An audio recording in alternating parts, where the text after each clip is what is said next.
Hello guys, welcome back to my channel Europe with ओम।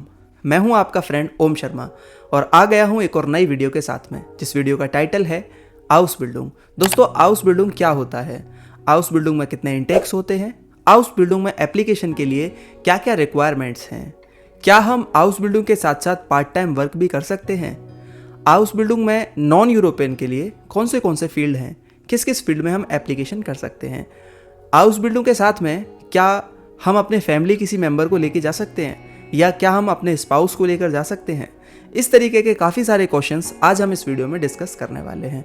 अगर इससे related आपका कोई भी क्वेश्चन है तो आप इस वीडियो में ज़रूर बने रहिए, आपकी 100% मदद होगी। दोस्तों, वीडियो की शुरुआत करते हैं।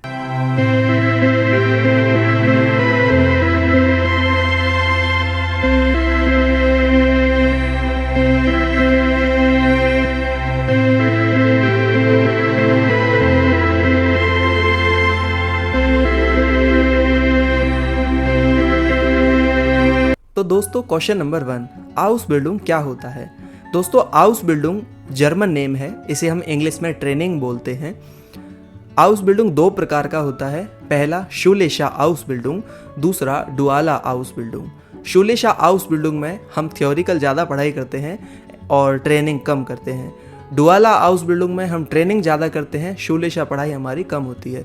शूला मतलब होता है स्कूल, तो शूलेशा आउसबिल्डिंग और डुआला आउसबिल्डिंग दो प्रकार की होती है। दोस्तों, जैसा कि आप भारत में या और देश में, पाकिस्तान, बांग्लादेश या जो भी देश हैं, इन देशों में आप देखते हैं पहले आप 12th करोगे, 10th करोगे, फिर 12th करोगे, इसके बाद में आप ग्रेजुएशन करोगे, इसके बाद में आप मास्टर्स करोगे, तब आगे जा कर के एक प्रोफेशनल जॉब आप पकड़ पाओगे। लेकिन जर्मनी के अंदर दोस्तों ऐसा नहीं है। दोस्तों, जर्मनी के अंदर बहुत सारी चीज़ें अलग हैं। एक तो यूरोपियन कंट्री है, तो यहाँ का एजुकेशन सिस्टम भी थोड़ा सा अलग है। जब एक बच्चा बचपन से पढ़ाई कर रहा होता है तो उस समय पे उसको जज कर लिया जाता है उसके एग्ज़ाम के मार्क्स के हिसाब से कि ये किस तरीके का बंदा है और कहाँ पे जा पाएगा ये।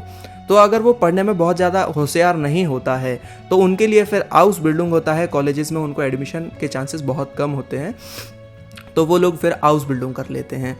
आउसबिल्डिंग में आप एक अच्छा जीवन व्यतीत कर सकते हैं जर्मनी के अंदर।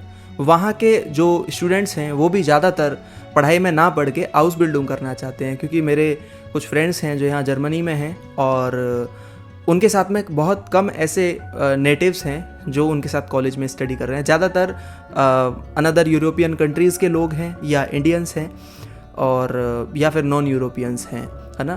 तो ज़्यादातर लोग आउसबिल्डिंग करते हैं। आउसबिल्डिंग में अच्छी बात यह है कि पढ़ते पढ़ते पैसा भी कमाया जा सकता है। सारे लोग पढ़ते पढ़ते पैसा कमाते हैं क्योंकि उसमें एक स्टाइपेंड सेट होता है आउसबिल्डिंग करते में, 1000 euro, 1100 euro, 1200 euro, 1300 euro monthly, है ना। तो ज़्यादातर लोग इसके बारे में ही प्लान करते हैं। इसके अलावा आउसबिल्डिंग लगभग 2.5 साल से लेकर के 4 साल तक का प्रोग्राम होता है। अलग अलग प्रोफेशन होते हैं, जैसे मैकाट्रॉनिक्स इंजीनियरिंग में आउसबिल्डिंग होता है, नर्सिंग में होता है, और भी बहुत सारे होते हैं जिनके बारे में हम आगे बात करेंगे। तो लोग अपने प्रोफेशन के साथ में, जिसमें उनको इंटरेस्ट होता है, उसके साथ में सीखते सीखते पैसा भी कमाते हैं। तो आउसबिल्डिंग का प्रोसीजर मैंने आपको बताया। आगे हम बात करते हैं क्वेश्चन नंबर 2 की। अब हम बात करते हैं क्वेश्चन नंबर 2 की। दोस्तों, क्वेश्चन नंबर 2 है कि आउसबिल्डिंग में क्या क्या इंटेक्स होते हैं, कौन से इंटेक्स होते हैं। बहुत सारे लोगों का क्वेश्चन है, क्या आउसबिल्डिंग में वास्तव में 2 ही इंटेक होते हैं या कभी भी जा सकते हैं। दोस्तों, नॉन यूरोपियन के लिए बहुत सारी ऐसी बाउंडेशंस हैं जिनके बारे में हमें पता होना बहुत ज़रूरी है। जैसे आउसबिल्डिंग में हमारे लिए काफ़ी सारे प्रोफेशंस में ऐसा होता है कि सितंबर अक्टूबर इंटेक होता है, वो मार्च और अप्रैल होता है। मगर मैंने देखा है कि काफ़ी सारी कंपनीज ऐसी भी होती हैं जिनके पास बीच में भी वैकेंसीज आती हैं, तो वो अपने नए एम्प्लॉयर्स को भी हायर करते हैं। तो बेसिकली अगर ज़्यादातर देखा जाए, मेन अगर इंटेक जो होता है वो सितंबर और अक्टूबर होता है। कभी कभी वो अगस्त में भी बुलाते हैं, तो हम इसे 3 महीने के आसपास का मान सकते हैं। ये मेन इंटेक होता है। उसके बाद में कुछ बचते हैं तो उन्हें मार्च और अप्रैल में ले लिया जाता है। उसके बाद में भी अगर किसी कंपनी में बीच में कोई अगर हाउसबिल्डिंग छोड़ दे और उन्हें हायरिंग की ज़रूरत है तो वो बाहर से लोगों को बुला लेते हैं। तो बेसिकली अगर देखा जाए तो ये 3 तरीके के आप इंटेक्स मान सकते हो। पहला अगस्त, सितंबर, अक्टूबर, दूसरा मार्च या अप्रैल। इसके अलावा पूरी साल में भी कभी भी जा सकते हैं। तो बेसिकली ये इसका प्रोसीजर है, क्योंकि अगर वहाँ पे वैकेंसी आई तो वो बुला सकते हैं लोगों को। तो ये सारी चीज़ें हैं। क्वेश्चन नंबर 3, क्या हाउस बिल्डिंग में ब्लॉक अकाउंट रिक्वायर है? दोस्तों हाउस बिल्डिंग में कई बार ब्लॉक अकाउंट रिक्वायर होता भी है और कई बार नहीं होता। अगर आपका स्टाइपेंड 934 यूरो से ऊपर है तो फिर आपको ब्लॉक अकाउंट दिखाने की ज़रूरत नहीं है, और अगर आपका स्टाइपेंड इससे नीचे है तो फिर आपको अपना जो ब्लॉक अकाउंट है वो शो करना पड़ेगा। लेकिन टेंशन की कोई बात नहीं है, क्योंकि अगर आपका स्टाइपेंड मंथली 600 है आपके ऑफर लेटर में, तो फिर आपको जो बचा हुआ अमाउंट होगा 934 यूरो तक वो ही शो करना है, उसके अलावा ज़्यादा नहीं करना। क्योंकि वहाँ की गवर्नमेंट चाहती है कि आपको जो आप यहाँ पे आ रहे हो तो आपके पास इतना सफिशिएंट अमाउंट होना चाहिए कि आप यहाँ पे सरवाइव कर पाओ, क्योंकि वो नहीं चाहती है जर्मनी की गवर्नमेंट कि आप वहाँ पे चले जाओ फिर परेशान रहो। तो इसीलिए गवर्नमेंट पहले ही कहती है कि आपके पास एटलीस्ट 934 यूरो की इनकम होनी चाहिए, अगर नहीं है तो फिर आपको ब्लॉक अकाउंट शो करना पड़ेगा। क्वेश्चन नंबर 4, क्या हम हाउस बिल्डिंग के साथ में पार्ट टाइम वर्क कर सकते हैं? दोस्तों बिल्कुल कर सकते हैं। कितना कर सकते हैं? लगभग 10 आवर के आसपास कर सकते हैं, 10 आवर्स के आसपास कर सकते हैं। लेकिन आप जब वहाँ पे जाते हैं तो 6 मंथ के लिए वहाँ के जो एम्प्लॉयर हैं वो आपको देखते हैं कि आप वहाँ पे रुकने के लिए आए हैं या किसी और मकसद से आए हैं, पहली चीज़। दूसरा, फिर उसके बाद में वो आपको अलाउ करते हैं, तभी आप पार्ट टाइम कर सकते हैं। और कुछ और यहाँ पे बाउंडेशन है। अगर आप नर्सिंग में हाउस बिल्डिंग कर रहे हैं तो फिर आप पार्ट टाइम नर्सिंग में नहीं कर सकते, वो इनलीगल होगा। अगर आप मैकाट्रॉनिक्स में हाउस बिल्डिंग कर रहे हैं तो फिर आप पार्ट टाइम मैकाट्रॉनिक्स में नहीं कर सकते, वो इनलीगल होगा। जिस प्रोफेशन में आप हाउस बिल्डिंग कर रहे होते हैं उसके अलावा किसी और प्रोफेशन में आप पार्ट टाइम कर सकते हैं, लेकिन उसमें नहीं कर सकते जिसमें आप हाउस बिल्डिंग कर रहे हैं। तो यस, हाउस बिल्डिंग में पार्ट टाइम अलाउ होता है 10 आवर्स के आसपास, तो हाउस बिल्डिंग में पार्ट टाइम भी कर सकते हैं। तो अब हम बात करते हैं अगले पॉइंट की कि हाउस बिल्डिंग में जाने के लिए क्या क्या रिक्वायर है, क्या क्या रिक्वायरमेंट हमें पूरी करनी होंगी। सबसे पहला, आपने 12th करी हो, और परसेंटेज भी ज़्यादा मैटर नहीं करती है, एटलीस्ट 60% हो या 50% भी हो तब भी आप जा सकते हो। ये मैटर नहीं करता है कि आप परसेंटेज कितनी है, ठीक है।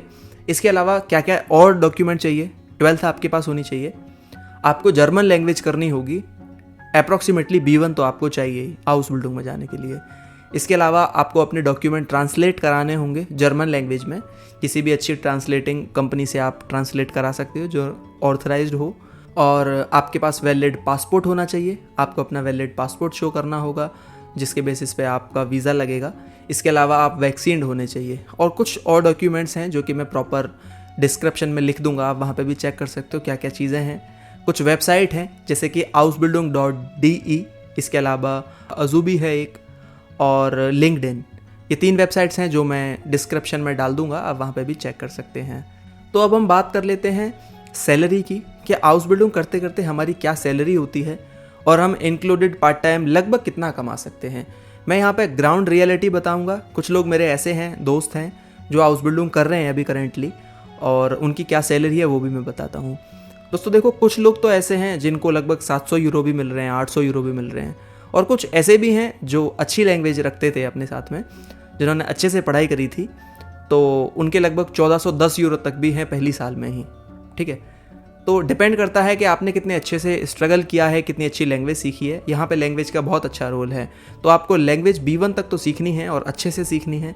ऊपर भी सीख सको तो वो आपके लिए और अच्छा है। पहली साल में लगभग मैं मिनिमम मान के चलूँ, बीच का ले लेते हैं, ना 700 ना 1400, 1000 यूरो के आसपास आप पहली साल में आपको मिलेगा, 1000 से 1100 के आसपास। दूसरी साल में वही बढ़ करके 1050 यूरो के आसपास या 1100 यूरो के आसपास हो जाएगा, और तीसरी साल में वो लगभग 1150 या 1200 यूरो के आसपास पहुंच जाएगा। तो ये जेन्युइन इतनी सैलरी लोगों को मिल जाती है एटलीस्ट, अगर उनकी जर्मन ठीक ठाक भी है तो एवरेजन। इसके अलावा लगभग 2 या 3 घंटे कोई पार्ट टाइम भी करता है, 2 घंटे भी दिन में करता है, तो लगभग महीने में 22 दिन वो काम करेगा। और मिनिमम ठीक ठाक अगर उसको मतलब जॉब लगी है पार्ट टाइम उसकी, तो वो लगभग मुझे लगता है 400-500 यूरो और ऊपर के कमा लेगा। तो लगभग 1500 यूरो के आसपास वो हाउस बिल्डिंग के साथ साथ इंक्लूडेड पार्ट टाइम वो कमा सकता है, और बाकी सारी चीज़ें उसके ऊपर हैं। तो ये ऑन एन एवरेजन मैंने आपको बता दिया, 1000 से 1500 यूरो आप महीने का आप वहाँ पे कमा सकते हो, और एवरेजन लगभग इंडियन करेंसी में आप 60 से 70 हज़ार तक भी बचा सकते हो। तो ये सारी चीज़ें आपके ऊपर डिपेंड करती हैं कि आप कितना वहाँ पे बचा रहे हो, कितना सेव कर रहे हो, और कितना खर्च कर रहे हो वहाँ पर। जैसे मेरे कुछ दोस्त हैं वो घूमने भी जाते हैं, अलग अलग कंट्रीज़ में भी जाते हैं, तो वो कितना बचा पाते होंगे, सारा खर्च कर देते होंगे। लेकिन ये सारी चीज़ें आपके ऊपर डिपेंड करती हैं, आप क्या आपका विज़न है, आप कितना बचाना चाहते हो, कितना खर्च करना चाहते हो। आफ्टर Ausbildung आपका क्या फ्यूचर है और आप कितना कमा सकते हो केवल Ausbildung के बाद में। दोस्तों लगभग मैं मिनिमम अगर आपको बताऊं तो अप्रॉक्सीमेटली आप 2500-2700 यूरो से लेकर लगभग 4500 यूरो तक कमा सकते हो। वो सारी चीज़ें डिपेंड करती हैं आपकी स्किल्स के ऊपर। देखिए वही वाली बात है कि एक क्लास में बहुत सारे स्टूडेंट्स पढ़ते हैं, किसी की परसेंटेज 50% आती है, कुछ फेल होते हैं और कुछ की 99% आती है। अगर आप Ausbildung कर रहे हो और आप प्रोफेशनली अच्छे से वहाँ पे पढ़ाई करोगे, सारी चीज़ें अच्छे से करोगे, तो आपका जाहिर सी बात है सर्टिफिकेट में भी एक अच्छी परसेंटेज बनेगी। जब आप किसी जॉब के लिए अप्लाई करोगे तो जब भी आप इंटरव्यू दोगे, या अगर एम्प्लॉयर के यहाँ पे जहाँ आप Ausbildung कर रहे हो, अगर वहाँ पे ही आपका 3 साल बहुत अच्छे से काम रहेगा, तो वो जो एम्प्लॉयर होगा वो आपको क्यों जाने देगा, वो खुद ही आपको एक बहुत अच्छी जॉब प्रोवाइड करेगा। तो डिपेंड करता है आपके ही ऊपर। 2500 यूरो से लेकर के लगभग 4500 यूरो तक की सैलरी Ausbildung में रहती है आफ्टर Ausbildung। तो दोस्तों प्रोसेसिंग टाइम कितना लगता है? मिनिमम लगभग 3 महीने, मैक्सिमम 6 महीने। 3 से 6 महीने में आपका पूरा प्रोसेस हो जाता है, वीज़ा से लेकर आपके इंटरव्यू से लेकर के सारी चीज़ें। क्या प्रोसीजर होता है? सिंपल मैं बता देता हूँ, लाइटली बताता हूँ आपको। आप अपनी B1 जब कंप्लीट कर लेते हैं उसके बाद में आप अप्लाई करते हैं Ausbildung.de, लिंक्डइन या फिर Azubi। इस तरीके की 3 वेबसाइट हैं, और भी वेबसाइट्स होती हैं। इनमें आप जब अप्लाई करोगे, जो भी एम्प्लॉयर्स होंगे उनको आप एप्लीकेशन करोगे, आप अपना जो भी CV है, जर्मन CV, उसे भेजोगे, तो फिर वहाँ पे अगर उन्हें ठीक लगेगा तो वो आपको कांटेक्ट करेंगे। उसके बाद में वो आपका एक इंटरव्यू कंडक्ट करेंगे। इंटरव्यू कंडक्ट करने के बाद में अगर आप उनको जेन्युइन लगोगे, सही लगेगी आपकी लैंग्वेज, तो वो आपको एक ऑफ़र लेटर देंगे, जिस ऑफ़र लेटर के बेसिस पे आप वीज़ा के लिए एप्लीकेशन करते हो। तो ये सारी चीज़ें होती हैं। आपको इसमें बीच में डॉक्यूमेंट भी शेयर करने होते हैं उनको। वो डॉक्यूमेंट्स मांगते हैं मेल पे कि आप अपने डॉक्यूमेंट्स भेजिए, जो कि ट्रांसलेटेड होने चाहिए जर्मन में, तो फिर वो उनके लिए थोड़ा ईजी रहता है। तो ये सारी चीज़ें हैं। अब हम बात करते हैं अगले पॉइंट की। क्या हम Ausbildung के साथ साथ अपने किसी फैमिली मेम्बर या अपने स्पाउस को बुला सकते हैं या नहीं बुला सकते हैं? दोस्तों बिल्कुल बुला सकते हैं, लेकिन उसका प्रोसीजर थोड़ा सा हार्ड हो सकता है या आपके लिए ईजी भी हो सकता है। प्रोसीजर क्या है? आप अपने स्पाउस को जिस Ausbildung में आप हैं उस Ausbildung में बुला सकते हैं। आप अपने एम्प्लॉयर से बात कर सकते हैं डायरेक्टली और उसको बोल सकते हैं कि मेरा ऐसे ऐसे स्पाउस है और मुझे उसे बुलाना है, तो आप बिल्कुल बुला सकते हैं। रिक्वायरमेंट वही रहेंगी जो आपकी हैं, उसके बारे में हम आगे बात करेंगे। इसके अलावा एक और तरीका है, आप ब्लॉक अकाउंट शो कर सकते हैं, वहाँ के Ausländer Behörde से जाके बात कर सकते हैं डायरेक्टली। वहाँ पे जो ऑफिस होता है, फॉरेन ऑफिस, उससे आप जब बात करेंगे तो वो क्लियरली आपको बताएंगे चीज़ें। उसमें क्या होता है, आपको ब्लॉक अकाउंट शो करना होता है और आपका जो मैरिज सर्टिफिकेट है वो दिखाना होता है कि ये मेरा स्पाउस है और मैं इसे बुलाना चाहता हूँ, तो आप बिल्कुल बुला सकते हैं। तो ये सारे प्रोसीजर हैं, इसके तरीके से आप अपने स्पाउस को बुला सकते हो। अब हम बात करते हैं कौन से प्रोफेशन हैं जो नॉन यूरोपियन के लिए एलिजिबल हैं। सबसे पहला है, आप नर्सिंग में एप्लीकेशन कर सकते हैं। दूसरा, मैकाट्रॉनिक्स। तीसरा, शेफ़। चौथा, होटल मैनेजमेंट। पांचवा, आप लॉजिस्टिक में भी जा सकते हैं, सेल्स में भी जा सकते हैं आप। इसके अलावा आप ट्रक ड्राइविंग में जा सकते हैं, आप किंडरगार्टन लेरर में जा सकते हैं। ये मैं वो प्रोफेशंस बता रहा हूँ जिसमें मेरे जानने वाले गए हैं और जा रहे हैं और जाते हैं। ऐसा नहीं कि मैं किसी डॉक्यूमेंट्स में पढ़ के बता रहा हूँ, नहीं, ये वो हैं जिसमें अभी तक मैंने लोगों को जाते हुए देखा है। इसके अलावा आप 50% मान लीजिए IT में भी हो जाता है। हालांकि मुझे शायद एक ही ऐसा व्यक्ति मिला है जो IT में हो पाया है उसका। इसके अलावा हैं तो प्रोफेशन बहुत सारे, लेकिन नॉन यूरोपियन के लिए बहुत कम ही प्रोफेशन हैं जिसमें वो बाहर से लोगों को बुलाते हैं। और काफ़ी सारे लोगों को मैं मिलता हूँ, वो काफ़ी बार ये सोचते हैं कि मेरा एयर ट्रैफिक कंट्रोलर में हो जाए क्योंकि उसमें सैलरी अच्छी है, मेरा बैंक में हो जाए, इसमें हो जाए। दोस्तों नहीं होता है। अपने आप को बेवकूफ़ बनाने से अच्छा ये है कि आपको जो भी प्रोफेशन सूटेबल लग रहा है, जो नॉन यूरोपियन के लिए एलिजिबल है, आप उसमें अपनी फ़ाइल लगाइए, वहाँ पे जाइए।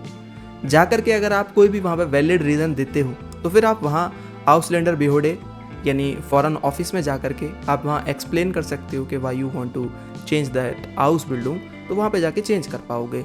आई होप आपको ये वीडियो बहुत पसंद आई होगी। अगर ये वीडियो आपको अच्छी लगी, इस वीडियो की जो भी इन्फॉर्मेशन थी वो आपको इन्फॉर्मेटिव लगी, तो प्लीज़ आप इस वीडियो को लाइक ज़रूर करें। अगर आप मेरे चैनल पर नए हैं तो चैनल को सब्सक्राइब भी कर लें। मैं इस तरीके के इन्फॉर्मेटिव वीडियोस बनाता रहता हूँ। कुछ शॉर्ट टर्म डिप्लोमा जो जर्मनी के अंदर होते हैं उन पर मैंने वीडियोस बनाई हैं, तो आप प्लीज़ इस चैनल को सब्सक्राइब कर लें और उन वीडियो को भी जा करके देख लें।